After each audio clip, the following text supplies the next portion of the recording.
I want to talk about Boris's Halloween horror story. Boris the Betrayer. You see, Boris is now trying to trick the British people into supporting his treaty.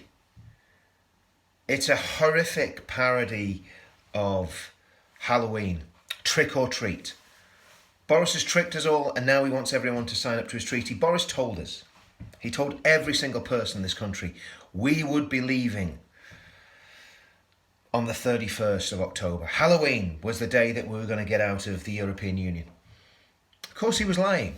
He said he'd rather die in a ditch, than miss the deadline. Unless zombie parliament, or the zombie parliament has produced a zombie prime minister, or unless Boris did die in a ditch and like Boris Karloff, he's been brought back from the dead as Frankenstein's monster. We're not leaving. We're not leaving today, and we won't be leaving under Boris's treaty. Boris's treaty is an act of betrayal of the Union.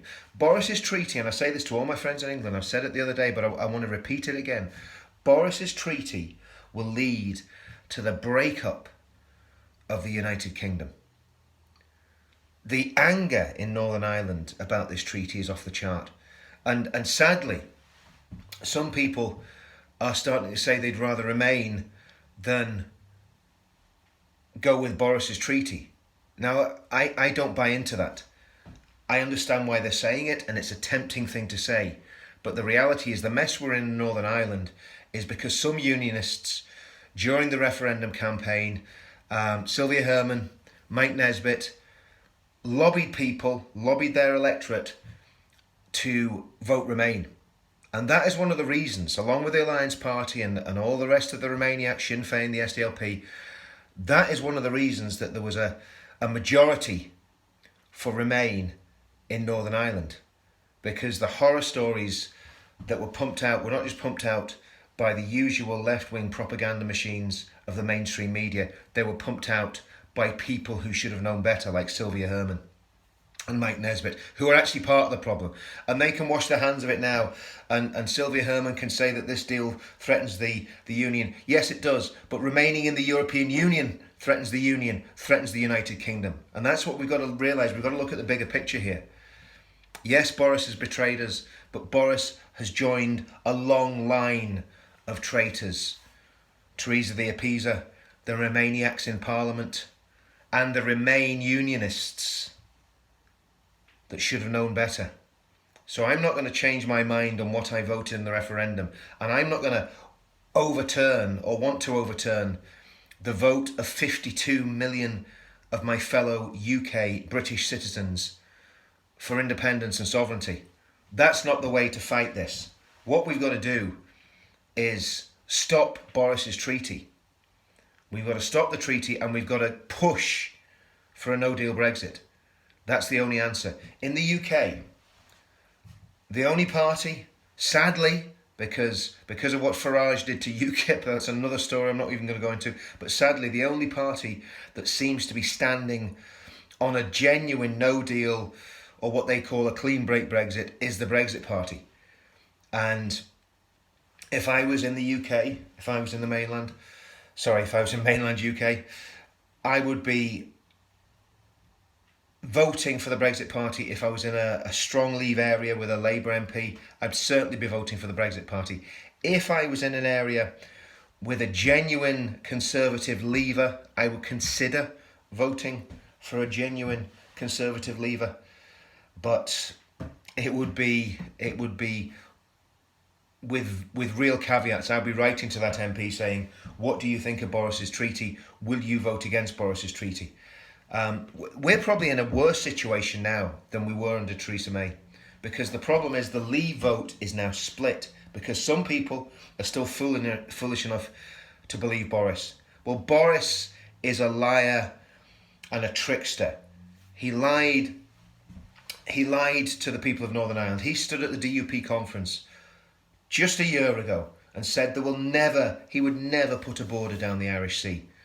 As soon as he becomes Prime Minister, he literally buckles to Leo the Lioness from Dublin and signs up to a surrender treaty which annexes Northern Ireland as part of the European Union. And if he'll do that to us, he will betray you in England as well. He will betray unionists and loyalists in Scotland. He'll betray patriots in England.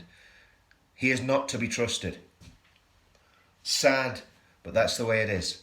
So for me, if I was in the mainland, I would be voting for the Brexit Party. Northern Ireland, what do we do? Well, in my constituency where I live, the local DUP candidate, Alex Easton, has worked tirelessly for people in this area. I am not a member of the DUP. I'm a member of UKIP. I'm about to burn my UKIP membership card because it's become an absolute joke. But I'm not a member of the DUP. But I would suggest everybody in my area gets behind Alex Easton. And I think in reality, we've probably got to do that right the way through Northern Ireland. Much as there's plenty wrong with the DUP, they're the only option that we've got to actually strengthen and protect the union, because they're going to get so much coming against them from the mainstream media. The mainstream media are already starting on about all this stuff, and they're already starting to blame the DUP. They're already starting to say, well, wouldn't we be better in a united Ireland? All this sort of nonsense.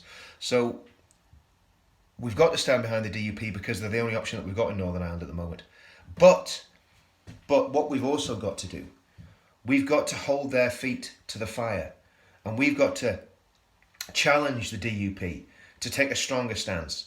We've got to challenge the DUP not to roll over and become Remainers, because that would be a disaster. If the DUP become a Remain party, that would be a complete disaster for the union, because when the whole of the rest of the UK has voted to leave, if the DUP suddenly say, well, we want to stay along with all the other parties in Northern Ireland, that weakens the position of Northern Ireland in the union. So it is not, tactically and strategically, it would be disastrous for us to change our minds and go from being leavers to Remainers. And morally, it would be wrong. It would be a betrayal of democracy and a betrayal of the will of all the people of the United Kingdom. Remember, that was a UK-wide vote. We're always talking about being as much a part of the UK as well, I was going to say London, but London doesn't seem like a part of the UK anymore. As much a part of the UK as some of the home counties. So we cannot change our minds as unionists and become Remainers, because to remain in the European Union is to betray the United Kingdom. It's to betray our sovereignty and to betray our democracy and to betray the vote of those 17.4 million, the 52% of the population that voted to leave the European Union. So to me, voting, Northern Ireland, we've got to vote DUP, we've got to hold their feet to the fire and make sure they stick to the Leave policy. In the UK, Labour seats, vote for the Brexit Party. Conservative Remain seats, vote for the Brexit Party. Conservative Leavers, question them and then vote for them with a heavy heart. This is just my advice. I can't tell people what to do, but this is what I would do. What do we do in Northern Ireland about the situation we're in? I believe we need street demonstrations. I believe we need to put the axe to the root of the problem, and the root of the problem are really two things: the European Union and the Irish government. And I believe we should protest outside their infrastructure. We should make our voices heard with legal, legitimate protests outside the offices of the European Commission in Belfast.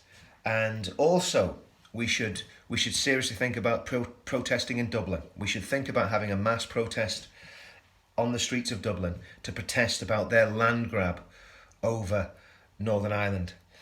That's my thoughts on everything. I think we're nowhere near being home in a boat in this. We're still in great jeopardy from the European Union. The European Union is a hostile power.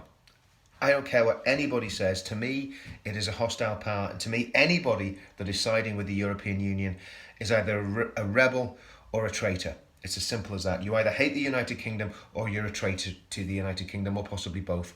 That's just my opinion on it. It might sound very harsh and uncharitable, But if you're betraying your country to a foreign power, you're a traitor.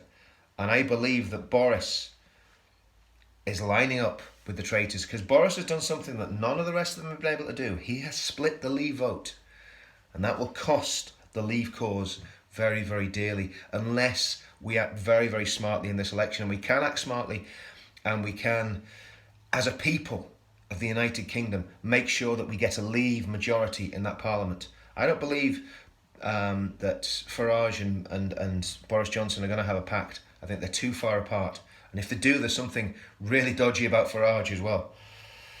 So that's my thoughts on it.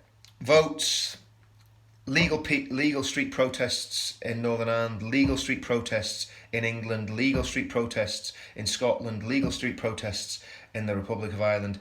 Let's let the European Union know that they're not welcome in these islands and we don't want them here anymore. That's it for today. Happy Halloween.